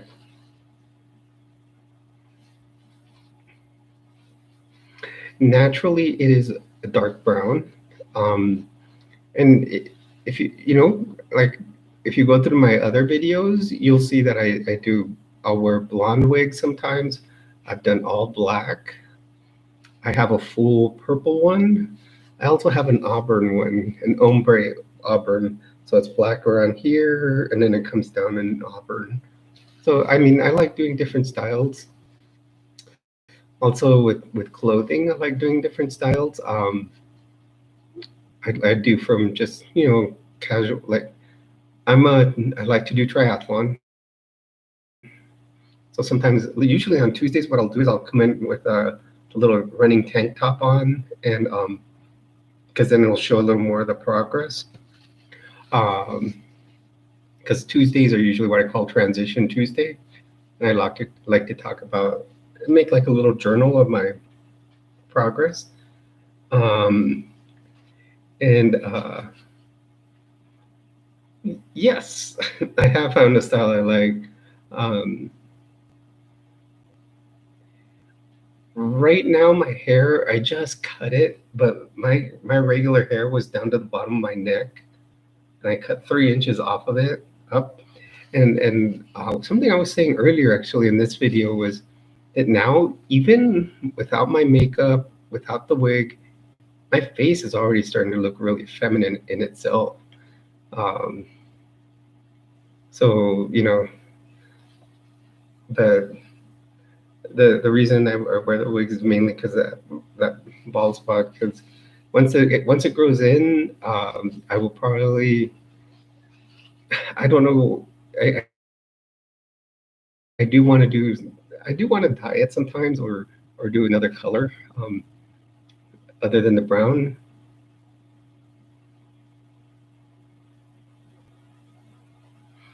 I do want to do long hair. I don't know if I want to do this long. This is what, about 24 inches. I'd probably do somewhere around here. I'd be about 20 inches long. And I do want to try different colors.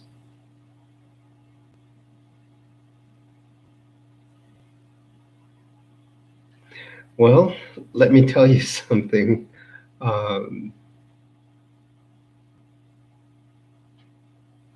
Well, see, Sandy, one of the biggest things when you start hormone replacement therapy, you take a couple of different medications. You start with a testosterone blocker, which is a medication called spironolactone, and you start taking estrogen.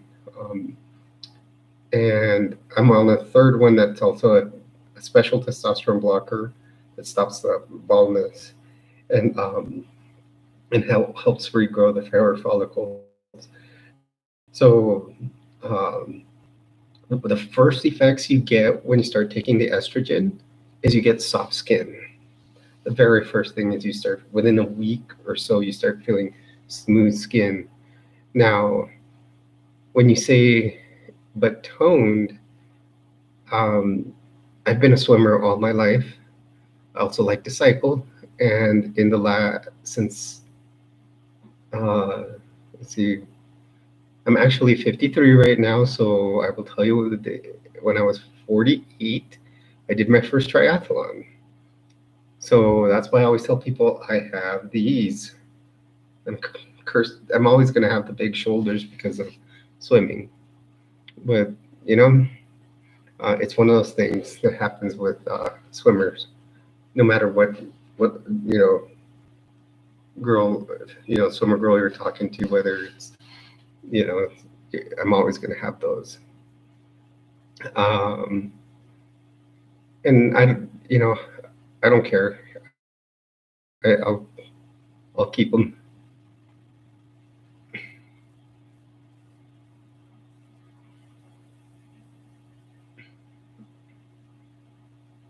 It looks like I'd lost everybody who came back in. Is it you, Sandy, or is it Lena?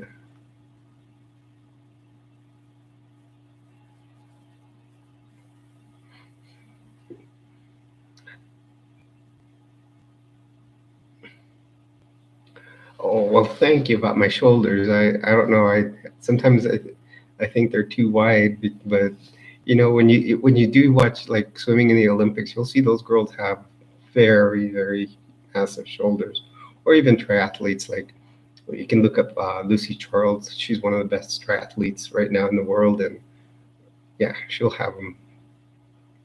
The only place I do have to lose some weight is down here. But what happens when you start taking the estrogen, it starts redistributing the fat.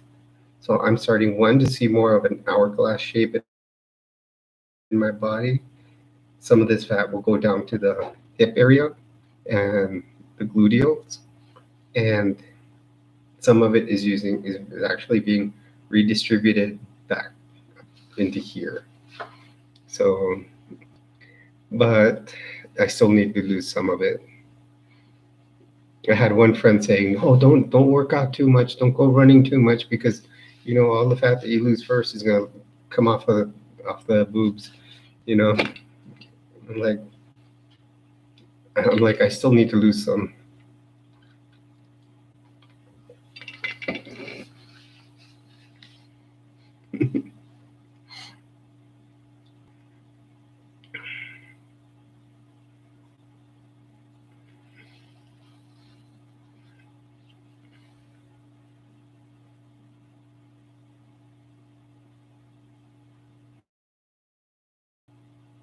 Exactly. That's the way I think about it. I'm gonna do what I want for me.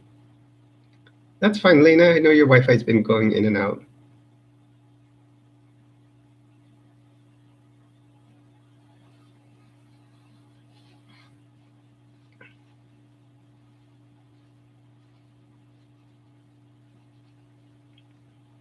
Yeah, nowadays people, they're strange. I mean, the world's coming to, it's.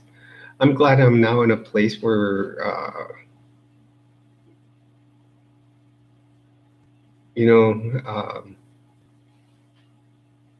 everything's. It was hard, being in a place like Florida that's very, very conservative, and now coming to somewhere that's liberal, that accept the LGBTQIA community.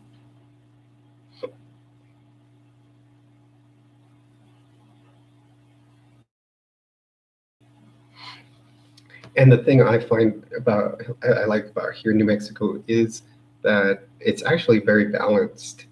I always say it's a very purple state, although it's like got a whole liberal government. Like their state Congress, their state Senate, and governor are all liberal, yet they have a lot of conservative ideas, which some of them I really, I like. For example, I'm a true believer in my Second Amendment right, and and it's an open carry state, so.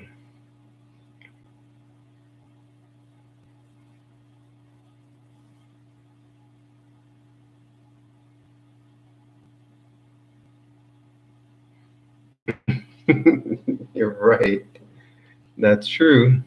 But you know what they call Florida, right? You know the nickname for it. Excuse me. Florida is known, and I'm going to say it, it's known as the land of the newlywed and the nearly dead.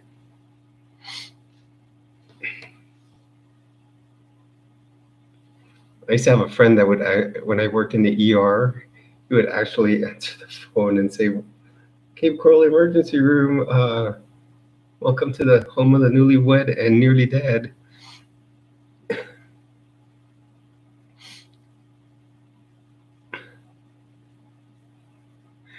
Yep. Now that I moved out here to New Mexico, they call it the land of enchantment, is the true nickname for it. But when I barely moved here, there was a.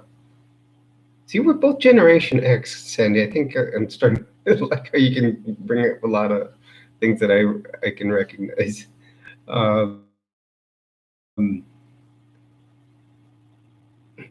And yes, they do migrate down there, and I'm going to tell you something about that.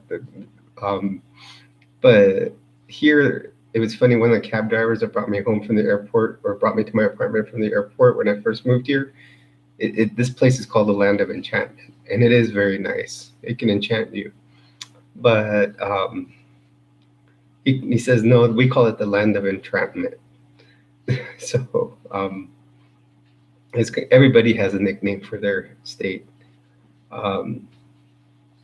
So yes, Michigan does people from up north migrate to Florida. They during the winter months because the beaches are still warm in Florida. So pretty soon they're going to start migrating down there, probably towards the end of summer. And those people, they call them the snowbirds because it's the birds that travel down south for the winter. They call them the snowbirds. Now, when I used to work in the emergency room, I worked at the emergency room for 13 years. They're in the local ER. I had a friend, and he was originally from New York, so he was very straightforward with people. And he would always, he'd be like working on someone from up north, and he would always be, he's all, I'm sorry about the wait, but we have all the snow turds, or he would call them either snow turds or snow tards in town. Oh my God, what part of Lee County did you live in? I lived in Lee County for 23 years. I just moved here from Northeast Cape Coral.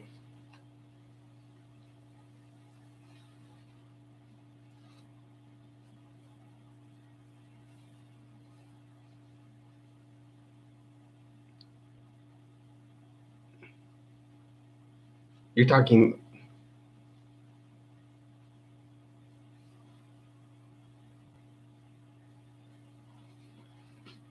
Are you talking Lee County, Florida? LRMC.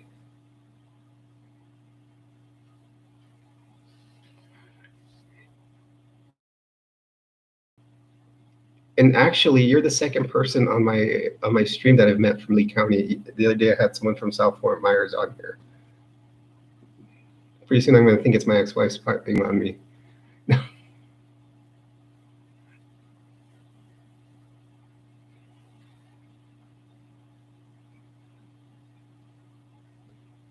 Oh, Lehigh Regional Medical Center. Yeah, I know what you mean now. Yeah. Yeah, it was Lee County. When you said LRMC, I couldn't figure out what you meant, but you meant Lehigh Regional Medical Center.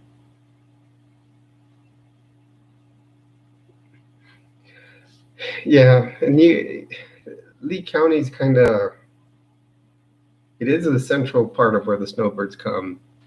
I worked at the VA there, and it was in Northeast Cape. It was like 3 miles from my house. And here I drive a little longer to get to work, but it's not bad.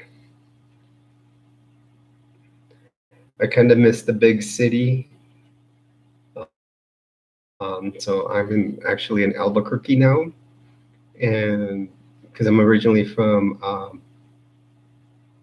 oh, it was Lake County. That's okay.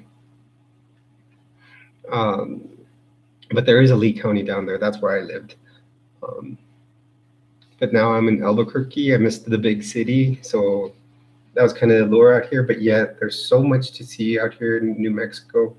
It's a lot of history to it. I'm originally from San Diego, California, and I miss San Diego, but it's too expensive. I couldn't afford it. Even though like the VA or even the federal government, with any job that you get with them, they tend to adjust things for the cost of living. But I don't think I could live out in California again. Things are crazy. I mean, they're crazy everywhere. Well, the funny thing is when I moved out here to New Mexico, I woke up the next morning and it was snowing. First time I've ever lived somewhere where it snows.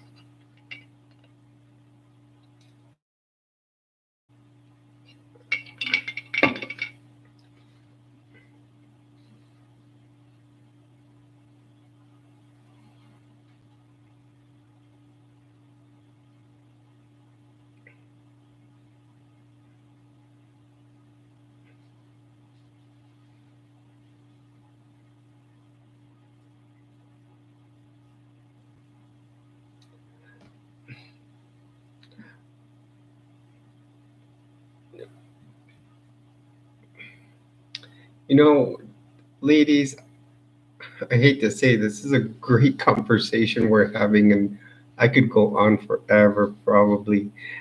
But there are a couple of things. I actually have to go to bed because I've got work tomorrow. Plus, I have to finish packing a couple of things from Sandy. Please feel, I would enjoy for you to join as a subscriber to my channel. So just hit that subscribe button. Because we could talk more later on. Lena is usually here. I'm taking a trip out to California, like I said, tomorrow. And awesome, you're number one. Or all my treasures are number one. Actually, remember you are one of Jules' treasures now. Also, I'll probably do another little video after this. But if you go on to my video, I believe it was from yesterday, I'm doing a little giveaway because we hit my second milestone that I wanted, which is 102 subscribers. I'm giving away a nice little individual first aid kit for your car or for backpacking, whatever you want it for. And I'm going to include a canteen. I'd like to teach preparedness because, like I said, I've gone through 6 major hurricanes. So if you go to the video, it'll say it on there. And you just put a comment so I can have your name in there. I'm doing a drawing for it. And I usually do the drawings either on a live stream or I do a video when I do it. So yeah, this is all out of my pocket. It's just kind of a way to show that I appreciate my viewers, my subscribers, or better said, my treasures. Because I don't just think of you as subscribers. That's why my channel's named Jules Treasures. Like I said, feel free to give a like down below, and Thank you for joining the channel. Thank you everybody for joining me on this live stream. Hopefully we can start getting more people in here little by little. Remember, I will be gone for about a week. Um,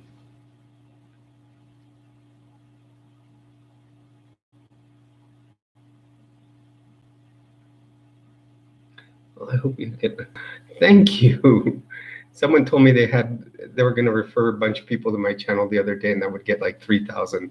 I haven't seen that, but yeah, hopefully I can slowly move up. You know, I remember when my channel was just like 2 subscribers, so it's taken time, but that's why I like doing these little giveaways here and there. Um, so